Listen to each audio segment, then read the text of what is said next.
So we're at Annie's and it is looking great. So what I'm trying to do is I'm trying to compose a vertical excluding the sun, and you can see on composition here, that's what I've got.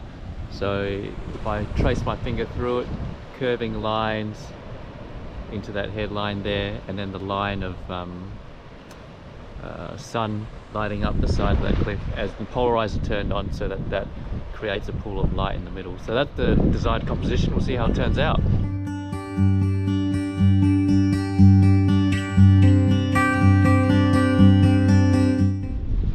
So I've hunted another composition. This is almost exactly the shot I'm taking.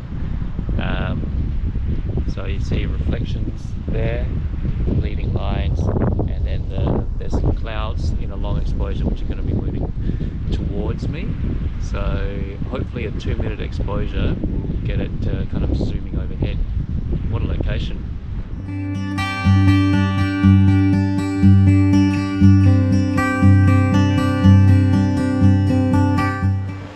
Composition wise, what I tried to do was I tried to shoot this kind of zigzag composition. So with that going out to the sun there, we'll see how that worked. And we also did it vertically.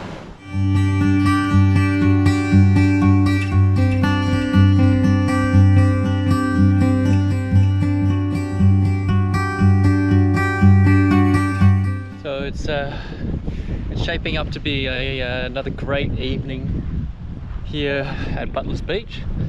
I'm walking out to Hillocks Point, which is out there. You can see it in the sun. Hopefully conditions are like that when I get out there. But it's been very kind of on and off with the weather today, but it looks as though there might be a break from the west. So fingers crossed that the rock pools have some kind of interest to shoot and the light holds up. Look at this.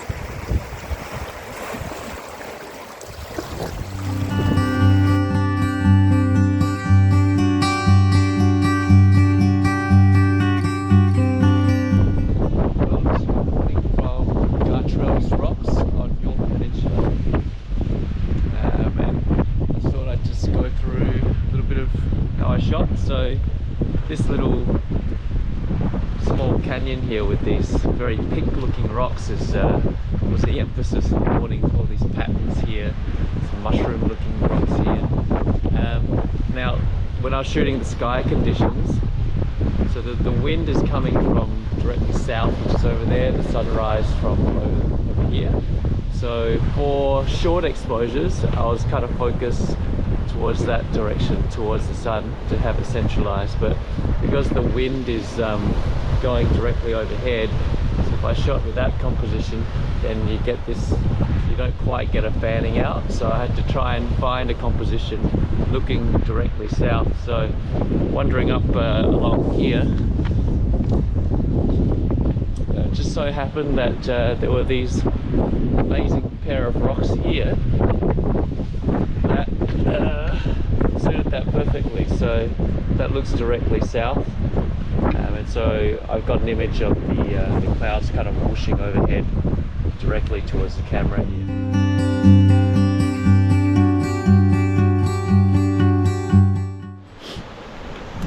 So I'm at the top of Rhino Head today, and that's quite an amazing view down there. It's very hard to capture the dynamic range cleanly, but this is a reason why I've used the Swift system today. So that's my normal setup, and it's got a polarizer on it which just adds extra glass to it. Even though I would have liked to have reduced the glare on the surface of the water, having the polarizer on is just another layer of flare to deal with. So that's why I've used the switch filter system, FSND filter system, just to get one layer of glass ND filtration between the sun and the lens. So in terms of composition, I've got a couple of compositions in mind. So one of them is to get this curve of light here as well as the long exposure of that light coming through that gap there. So this is, I found, the best angle to do that. So that's when the sun was up a little bit further.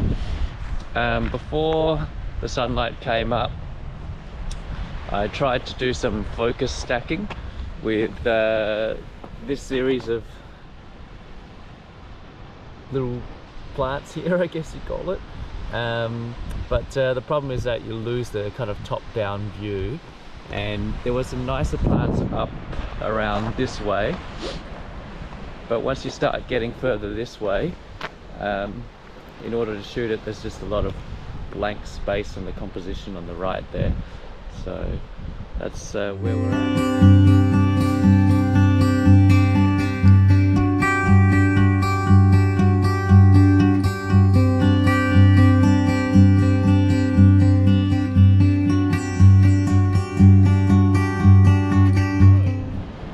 It's been another great day. I started off the day shooting at Rhino Head this morning.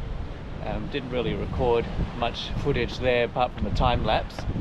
And after that, went for a 10k jog, get things out of the system. And then we took a drive to all the spots around Innes National Park during a bright blue sky morning. And following that, we spent a good amount of time at Shell Beach, and after spending heaps of time there, we then had some great pizzas for dinner. And you can see tonight I'm around from Stenhouse Bay in this kind of wonderful location. I figured that as there weren't any clouds in the sky, I would go for shooting pinks around the sunset. So I just got to concentrate here.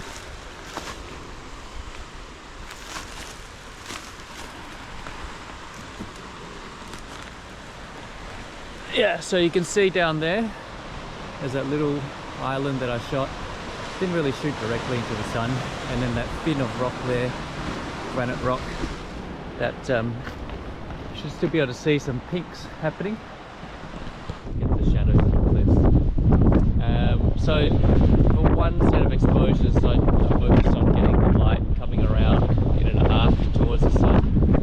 In another set of exposures, I tried to get some more foreground interest, kind of getting focus stacked images of this standing out plant with the sun coming in as well.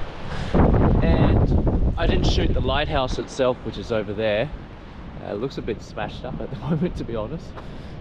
But if we just come over here just before dawn, that sky opposite the sunrise was very pink, and I'm not sure if I succeeded because the waves are crashing in all the time, but you can see along there there's a lot of curved repeats which were reflecting the pink light before sunrise.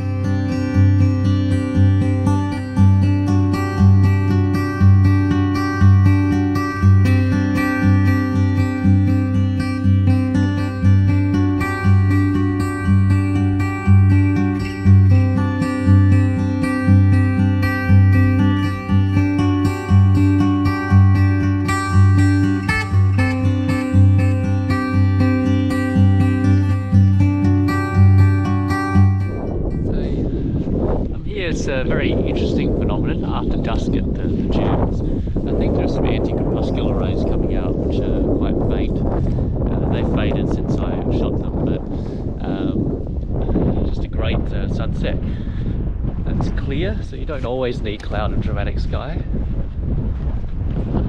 I tried to take care not to get my own composition. I think I largely succeeded. We'll see what the images turn out like.